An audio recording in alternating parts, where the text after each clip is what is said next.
Hello and welcome to another Waiting for Next Year video. This week we are previewing Week 3 matchup against the Indianapolis Colts. Here with me, newcomer here at Waiting for Next Year. I think it's been about a month or so. Jake Burns, hello. How are you? Good. I appreciate you coming on, and I appreciate you joining Waiting for Next Year. I think we got a lot of good stuff coming, a lot of good coverage. So I appreciate you jumping on right here. Bright and early. I know the YouTube channel scares some people, so I appreciate you being willing to show your face. I want to talk quickly. We're going to preview next week for the Browns, but kind of looking back to before the game, I previewed it with Mike Hatter. He kind of said he was thinking that the Ravens were pretty mediocre, and he wanted to see the Browns come out and give them a game. I wanted the Browns to kind of prove that they are mediocre, and they definitely did not do that. Now, also with the caveat that in the NFL, anything can happen. You don't really learn anything, what a team's going to be for a couple of weeks before you kind of see how they're consistent. Every team has a game where they just blow somebody out and one where they just can't do anything. So what did you see last week? What did it tell you about this Browns squad? Yeah, I think to piggyback off of your conversation last week, the Browns, I think especially when week 1 happened and a lot of people were optimistic about the silver linings that came in a close loss to Pittsburgh and what we all think Pittsburgh can be, expectations were pretty high heading into week 2 with Baltimore, especially given the fact of plenty of positives from Deshaun Kaiser in week 1. So, to recap it a little bit, I think we saw him come back down to earth. We saw him make those rookie mistakes we were all kind of expecting. Not all was bad. I wrote a little bit about some of his play. I think the decision-making was pretty sound. He made some inaccurate throws to his left, struggled with getting his front hip open, and when he did get open, he was flying open, and that's why a lot of the balls to his left were behind receivers. The migraine issue is what it is. It sounds like he's got that pretty much managed. But, Kevin Hogan did some good things. I think Baltimore is a little better than what people are giving them credit for. They're Baltimore. They play defense, and they put up enough points to win games. So, week 1, everybody was pretty pumped. Week 2, it's the end of the world. I think we're somewhere in between those two realms of things with the Browns here. I think that they're a pretty solid football team that has to capitalize on a pretty small margin of error. They have to make sure they're capitalizing on everything they can capitalize on, and that'll be pretty paramount as they head into Indianapolis this week.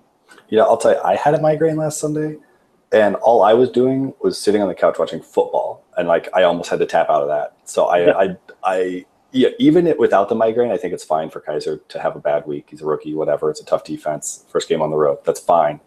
But if he did, have a migraine, then just the fact that he put a helmet on. I can't imagine wearing a helmet with a migraine. It just sounds. I'm with you.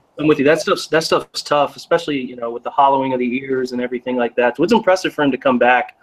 I think to separate Kaiser from his performance, I think the team as a whole, they were pretty good. I thought that they played really well. Larry Ogun. His last name's always tough. Logan Joby, I thought, did a really good job. I think Nate Orchard played really well. Linebackers were iffy. I think they could play a lot better. Been a lot of discourse in our group chat about analyzing the linebackers. And it'll be interesting to see how the Pepper situation plays out with how DP's playing. Everybody, it's a hot topic this week. So going into week 3 now, there's a lot of intrigue into what the game plan will be. Yeah, it seemed like the linebacker core was a highlight coming out of week 1. So it was disappointing week 2 that they didn't play nearly as well. So kind of taking that, what we've learned week 1, what we saw from week 2, but what are you kind of expecting to see week 3? Heading into the Colts, obviously a much easier matchup, much more favorable matchup. It's on the road, but there's no moral victories here. So what are you kind of expecting to see from the Colts? What are you expecting to see the Browns do against the Colts?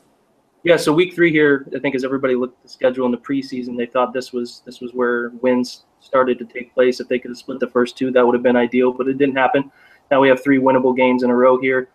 Colts are very limited offensively. They have an older Frank Gore in the backfield. They have Jacoby Brissett, who they got from New England in a preseason trade, who's a very limited quarterback, pretty solid mobility, but doesn't take shots downfield, doesn't technically really feel comfortable in there. He built a little bit of rapport with Jack Doyle this past week, which gives me a little bit of concern because we didn't cover Ben Watson very well from the Ravens. But, as far as upside of your opponent, I think the Colts are going to be limited offensively. They're going to run plenty of drag. I've watched their film with Arizona. They're going to run plenty of drag routes. T.Y. Hilton, Dante Moncrief are going to come across the middle pretty frequently, trying to outrun their coverage and make an easy throw coming across the face of Brissett. So that's something to pay attention to offensively. I think the Browns will do a decent job of taking away the run, and that's where they'll have to start.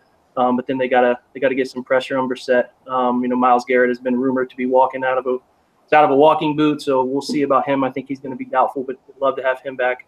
As far as the Colts defensively go, they have a lot of names that we'd recognize. John Simon, Jonathan Hankins, Ohio State guys. In the defensive backfield, they have Malik Hooker, who's getting a lot more time than he did early in the season back there at safety. So he's always a deep threat. So they got some names that we recognize. They got some guys up front that are former Browns. They have Barkevious Mingo, and they have Jabal Sheard coming off the edge. We all know their limitations. So, I think that's something the Browns will try to attack. But, for the most part, if you're looking at what Indy's going to do defensively, they're going to do what a lot of teams in the NFL are doing and play man coverage on the outside. They're going to rely on some pressure up front. They don't blitz a lot. At least they didn't last week. I don't expect them to this week. But they play a lot of man coverage, trusting Vontae Davis on the outside to lock down the number one receiver, and then, staying pretty vanilla. So I think there's some opportunities. The Browns, obviously, I'm gonna put something out on Isaiah Crowell tomorrow, as that's been a hot topic. Isaiah Crowell asking for more carries, and Hugh responding with he needs to do something with the ball when he gets it. So we need to see an effective running game. That run-pass balance has to be there offensively for the Browns. So do you think the issues with Crowell and with the running game as a whole are more based on him, or has the offensive line struggled to open holes, or is it a little bit of both? It's always a little bit of both. When you're attacking what's going wrong with an offense, to put it on one person is always a little bit irresponsible, in my opinion. Crowell has missed some opportunities. I've highlighted some on Twitter. I've highlighted some in this article that I'll put out tomorrow. He's missed some cuts. As you run the inside zone, which he loves to run the inside zone. He's missed some one-cut plant moves where you have to get downhill, put your foot in the ground, and change course of direction pretty quick to draw linebackers in. Inside zone is never going to be numbers perfect, so you got to work the double teams. He's not really doing that well.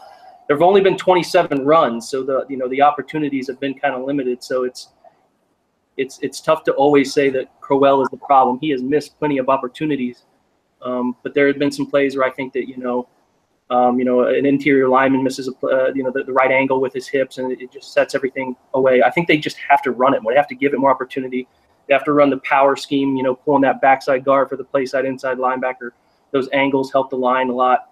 I think we'll see a little bit more of that. Their best run against the Ravens last week was a power scheme play under center. So I would love to see them get under center, get Vitale in the backfield. He's a more than adequate lead blocker. He's flexible out of the backfield. He can do some things, get the valve in there, get Njoku in a three-point stance, establish the run, and try to build some of that play action game that can help Kaiser get some easy throws, get some early rhythm, that kind of stuff. I think it's going to be pretty important. It's been highlighted this week that Kaiser's average throw distance is longer than anybody else in the NFL, and his time from getting the ball out of his snap to getting the ball out of his hands is really high too. So they just have to cut that stuff down. Those are fixable things, which is the beautiful part, but we have to find that balance. We have to see success, and if I had to guess, Indy's going to be a team that we can do that against. So, speaking of Indianapolis and their talent level and what we expect from them, just real quick, what's your prediction? Are you expecting a big Browns win, close Browns win? Do you think Indy's going to play them tough? And maybe what you want to see? I think just a win. To me, just coming out with a win is important. Just it's a young team. Just learn how to win. We've been placing a lot of expectations on them in terms of playing tough against Baltimore and Pittsburgh and all this kind of stuff. Just get a win. Just learn how to win, I think would be mine. But what do you expect to see this week? Yeah, I mean, it could go any number of ways. I think the Browns are too young to get a viable feel for how they're going to cover spreads or how they're going to do this, that, or the other. They just have to, like you said, win. They have to find a way to win.